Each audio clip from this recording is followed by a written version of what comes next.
Welcome to EXO, where science meets heart at the kitchen table. I'm your host, Davey.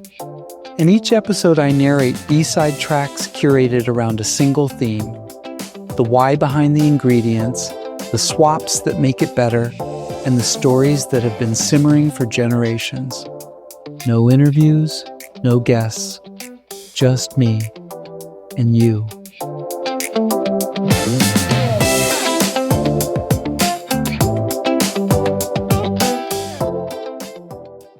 This is EP 10, The Shapeshifters. Before we get into the kitchen, the ingredients that refused to stay in one lane, the vegetables that became something else entirely, the foods that were hiding in plain sight, I need to tell you what this episode is really about. It's not about substitutions. It's about what happens when you stop asking an ingredient to stay in its lane. Because once you see what a black bean can do beyond the side dish, the burger, the brownie, the sauce in the pan, you don't look at a can the same way. Once you understand why cauliflower has been so willing to be everything except itself, you realize the most interesting version of it is the one nobody ordered. Once you learn that cottage cheese spent 50 years in diet food purgatory while sitting on a protein secret the whole time, breakfast through dessert opens up completely.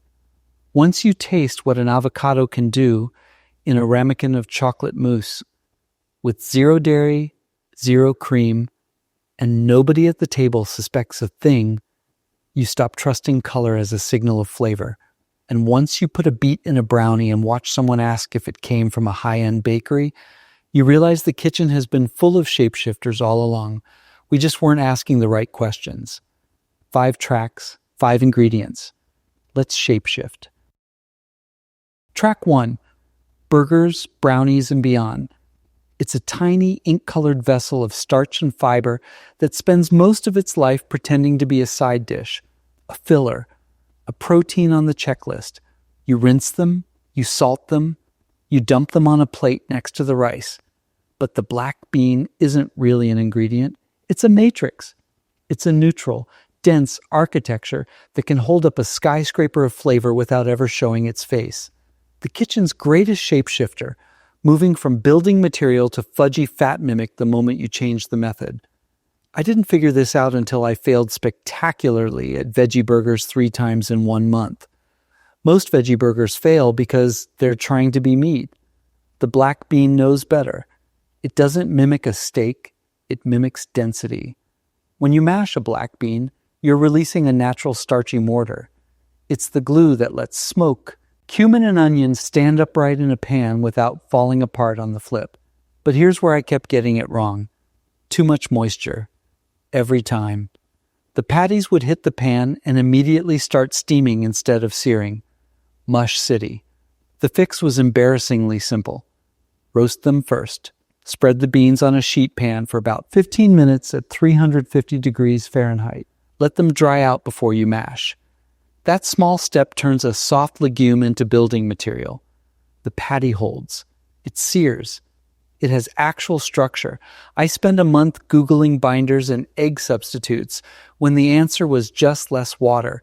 And then there's the brownie. This is where the bean's secret life gets weird. When you introduce black beans to cocoa powder and a sweetener, the bean disappears. It's not there for the taste. It's there for the physics. The bean provides a fudgy, dense crumb that flour can't match. It brings moisture and chew that feels rich and expensive, and it does it while sneaking in fiber and protein. The key is to puree them until they're completely smooth, almost like a silk butter, before folding them into your batter. If you leave chunks, you'll taste bean. If you puree long enough, all you taste is chocolate. That's the heist. The bean is a fat mimic. It tricks your tongue into thinking there's a pound of butter in the pan. Nobody at the table will guess what's in there unless you tell them, and you don't have to tell them. You've probably heard of aquafaba, the starchy liquid from a can of chickpeas that can be whipped into meringue. But the liquid in a can of black beans is the dark, moody cousin of the same thing.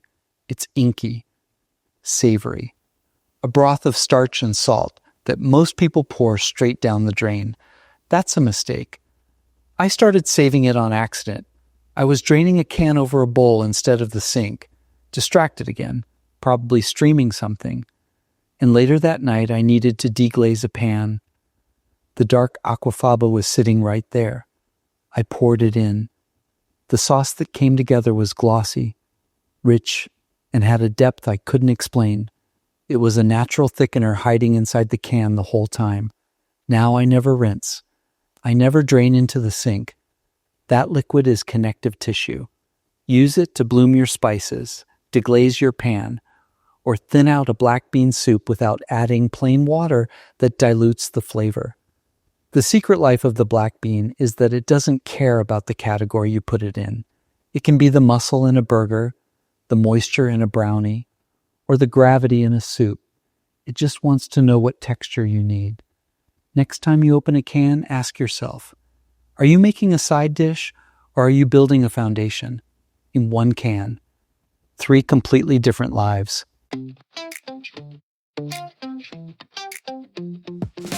The black bean spent years pretending to be a side dish. Turns out some ingredients get stuck in the wrong role entirely, and the most interesting thing you can do is stop letting them play it. Track 2. Stop pretending. At some point in the last decade, we collectively decided that cauliflower's job was to pretend to be other foods. We riced it, we mashed it, we flattened it into pizza crusts, buffalo winged it, turned it into tots, and asked it to stand in for every carb we felt guilty about eating. Cauliflower said yes to all of it. That's the problem. Cauliflower is compliant. It has a neutral flavor, a dense structure, and it survives just about any process you throw at it. You can grind it, blend it, freeze it, bake it into shapes it was never meant to hold. It won't complain, but compliance isn't a personality. And somewhere along the way, we stopped treating cauliflower like a vegetable and started treating it like a blank canvas for cheese and marketing. Most cauliflower alternatives don't actually taste like cauliflower. They taste like whatever you buried it under.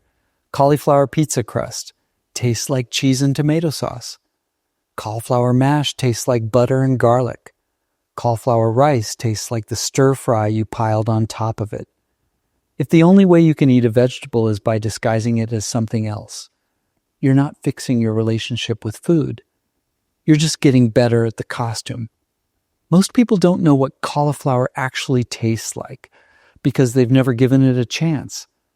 Cauliflower is a brassica, same family as broccoli, kale, Brussels sprouts, and mustard greens. It carries a sulfurous depth that only shows up when you stop boiling it into submission and start applying real heat. Roast it at 425 degrees Fahrenheit until the edges go black, not brown, black. That chars the Maillard reaction, doing its thing on a vegetable that's dense enough to handle it. What comes out is nutty, almost popcorn-like, with a sweetness that isn't there when it's raw. That flavor, the real flavor, is what cauliflower rice will never give you. You can't get there by grinding it into tiny pieces and microwaving it in a bag. You get there by letting fire do what fire does. Cauliflower has a fractal structure. All those tiny florets create more surface area than almost any other vegetable. That makes it a natural sponge. It absorbs fat, acid, and spice like nothing else in the produce aisle. That's useful. Not as fake bread, but as a carrier. Fold roasted cauliflower into a curry and it soaks up the sauce into every crevice. Add it to a gratin. The cream and cheese can saturate the florets. Mix it 50-50 with mashed potatoes, not to replace the potato, but to stretch it with more fiber and less starch. That's a partnership, not an identity theft. The best cauliflower dishes let you taste the cauliflower. They pair it with strong flavors: capers, lemon, anchovies, cumin, tahini, that complement its earthiness instead of covering it up. The move I keep coming back to is the simplest one. Take a whole head of cauliflower, rub it with olive oil, salt, and whatever spices you're in the mood for. Roast it whole until it's dark on the outside and tender enough to pull apart with a fork. Set it in the center of the table. Let people tear pieces off. Drizzle tahini and lemon over the top. Maybe some chili flake. It doesn't look like pizza. It doesn't look like rice. It doesn't look like anything except exactly what it is. A roasted vegetable with enough presence to be the center of a meal. That's not a substitute. That's a main course.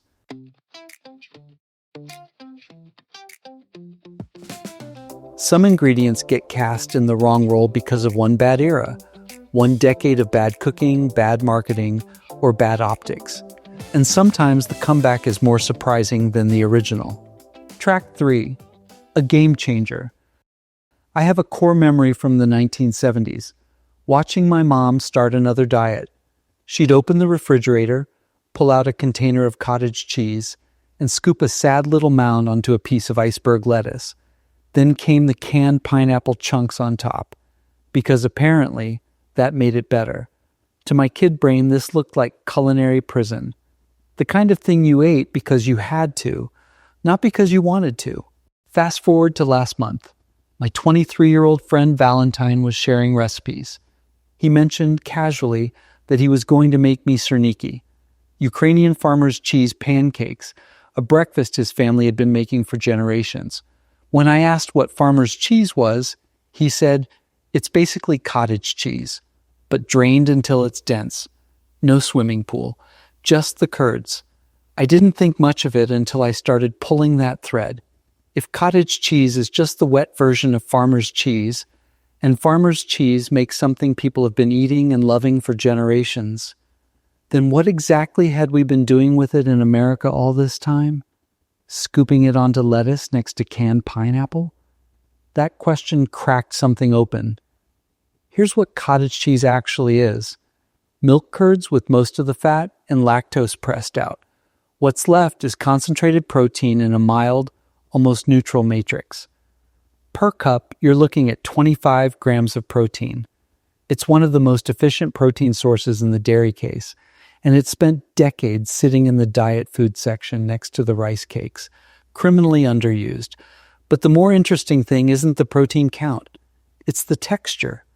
Cottage cheese is a chameleon. It changes its behavior completely depending on what you do with it. And that's not true of most ingredients.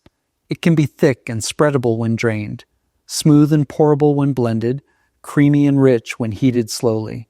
It can set firm when baked with eggs. Each of those is a different role in a different dish, and all of them are the same ingredient. That's what makes it a shapeshifter in the truest sense. It's not pretending to be something else. It's genuinely doing different structural jobs in different contexts. In a pancake batter, blended with oats and eggs, it's the protein architecture, the thing that makes the pancake hold together and keep you full until noon instead of crashing at 10. Not because it tastes like protein, because it behaves like structure. In a baked pizza bowl, it becomes the creamy base. Layered under marinara and mozzarella, it does what ricotta does in lasagna. Absorbs the sauce, holds the heat, gives every bite a richness that's doing real work instead of just adding calories. In a blended tomato soup, it's the stand-in for cream. 1 cup of cottage cheese, pureed smooth with marinara and bone broth, gives you a velvety texture that takes heat without breaking. No heavy cream needed. The flavor is clean, the protein is still there, and your afternoon doesn't disappear into the couch. And in dessert, this is the one that still surprises me. It provides structure without flour, butter, or oil. Blended with eggs, lemon, and a little cornstarch, it sets into a cake. Not a protein powder approximation of a cake. An actual cake with a tender crumb that comes out of the oven looking like something you'd order at a bakery. I made the lemon version for a dinner party. Someone asked if I'd used a special flour. I told them after the plates were cleared. From my mom's diet plate to Valentine's breakfast tradition, to a cake that had a dinner party asking questions. This ingredient has done a full lap. It was never the problem. The category was cottage cheese rewrote its own story by changing the context. But sometimes an ingredient doesn't need a new context. It just needs you to stop trusting your eyes. Track 4. The color is lying. I didn't tell anyone what was in it. I just set the ramekins on the table after dinner. Dark, dense, cold, and let people eat. Someone said it tasted expensive. Someone asked if I'd used Belgian chocolate. Nobody asked about the avocado because nobody tasted one. There wasn't one to taste. The cocoa powder and the maple syrup had swallowed it completely. What was left was pure texture. A fudgy, thick mousse that coated the spoon the way only heavy cream or butter usually can. 1 ripe avocado, half a cup of cocoa powder, a 1/4 cup of maple syrup, a pinch of sea salt. Blend until the green vanishes. That's the recipe. That's also the moment I stopped trusting color. Green means garden. Brown means dessert. That's the rule we all carry around without thinking about it. Salads are green. Chocolate is brown. The produce aisle is where you go for health. The bakery is where you go for pleasure. But flavor doesn't work that way. Flavor is chemistry, bitterness, fat, sweetness, fermentation. And those things don't care what color they are. Dark chocolate is really just a combination of deep bitterness, rich fat, and a subtle fermented edge. That's it. That's the profile. And once you know the profile, you start finding it in places that don't look anything like a candy bar. The reason avocado disappears into chocolate mousse isn't magic, it's physics. Avocado fat has a structure almost identical to the mouthfeel of cocoa butter. It's dense, creamy, and coats the tongue the same way. When you blend it with cocoa powder, the tannins in the cocoa neutralize the green, grassy notes of the avocado. What's left is just the fat doing its job, carrying chocolate flavor in every direction. The result is a mousse that's richer than most dairy-based versions. Heavier, denser, more satisfying per spoonful. And it happens to be full of monounsaturated fat and fiber, which means you don't get that sugar crash guilt spiral an hour later. I've made this dozens of times now. I've told people after the fact. The reaction is always the same. Disbelief, then a long pause. Then, can you make it again? There's a fruit called the black sapote that I became mildly obsessed with after reading about it. It's native to Mexico and Central America. On the outside, it looks like a green tomato, but when it fully ripens, and you have to wait, it takes patience. The interior turns into a dark, custardy, almost ink-colored mass that looks and tastes shockingly close to chocolate pudding. No cocoa, no processing, just a fruit that decided to taste like dessert. You don't cook it. You just wait until it's soft enough to feel like a water balloon. Cut it open and scoop. The sweetness is natural, the texture is custard, and the flavor sits in that same bittersweet earthy territory that dark chocolate lives in. It's hard to find in most grocery stores, but if you ever spot one at a specialty market or a farmer's market in Southern California or Florida, grab it. It's the most convincing argument I've found that nature was doing chocolate long before we figured out how to roast a cacao bean. High-grade matcha and 85% dark chocolate share a remarkably similar polyphenol profile. They're both bitter, both astringent, both grounding. When you're craving chocolate, not the sugar, but the ritual of it, that sharp wake-up call to the palate, matcha can scratch the same itch, especially if you pair it with something dark and unrefined.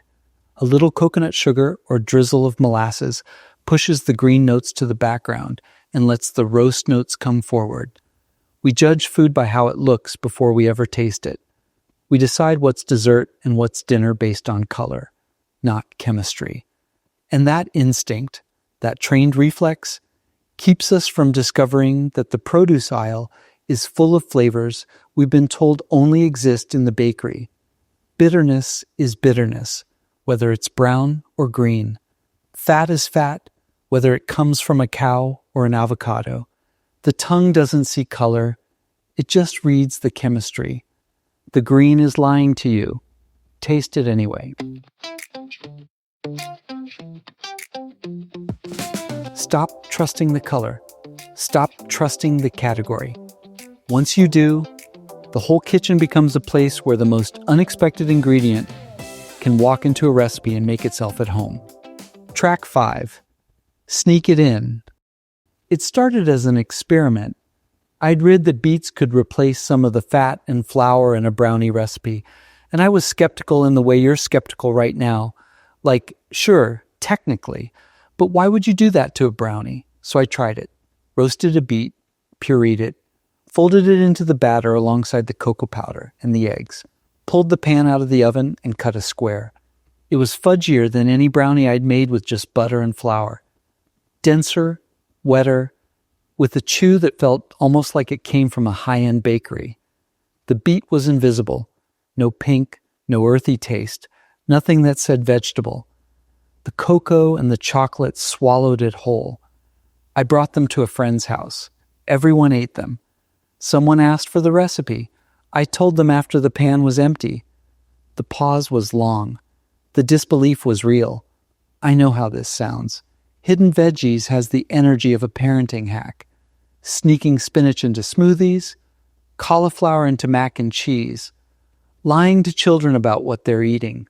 That's not what this is. This is about understanding that some vegetables are better at doing certain dessert jobs than the traditional ingredients we default to.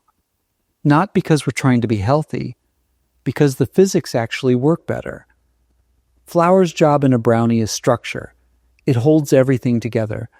But flour doesn't bring moisture, and it doesn't bring density. It's doing one thing. A beet does three things. It provides structure through its fiber, it provides moisture because it's full of water, and it provides a subtle, earthy sweetness that deepens the chocolate instead of competing with it. One ingredient doing the work of three. That's not a compromise. That's an upgrade. Nobody blinks at zucchini bread anymore. It's been around so long we forgot it was a radical idea once, putting a summer squash into a sweet loaf and calling it baking. But zucchini bread works for the exact same reason the beet brownie works. Zucchini is almost entirely water-trapped in a mild, neutral matrix. When you shred it into batter and bake it, the zucchini disappears. What it leaves behind is moisture, a soft, tender crumb that stays fresh longer than a loaf made without it. The vegetable isn't there for the flavor, it's there for the texture. Sweet potato and pie filling was obvious. Carrot and cake was familiar. But parsnips in a spice cake caught me off guard. Parsnips have a natural sweetness that's almost vanilla adjacent. Earthy, warm, slightly spicy. When you grate them fine and fold them into a cake with cinnamon and nutmeg, they amplify the spices instead of fighting them. You can cut the sugar in the recipe by a third and not miss it because the parsnip is doing the sweetening from underneath. Avocado and frosting works the same way. Blended with cocoa powder and a sweetener, it creates a buttercream texture that's dense and glossy and holds its shape on a cupcake. No butter, no powdered sugar, just fat and chocolate doing what they do. The common thread with all of these, the vegetable works because of what it's made of. Water, fiber, natural sugar, fat. Not because of what it tastes like.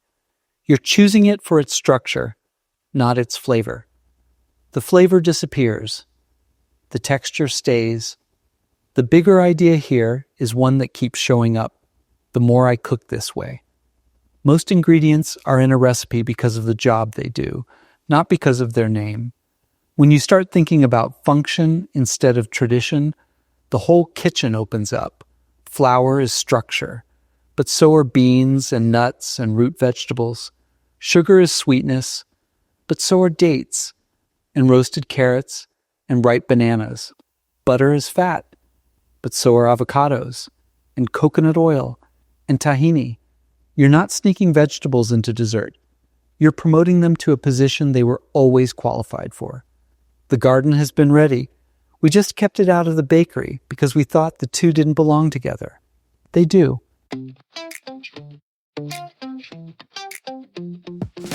That's EP10, The Shapeshifters.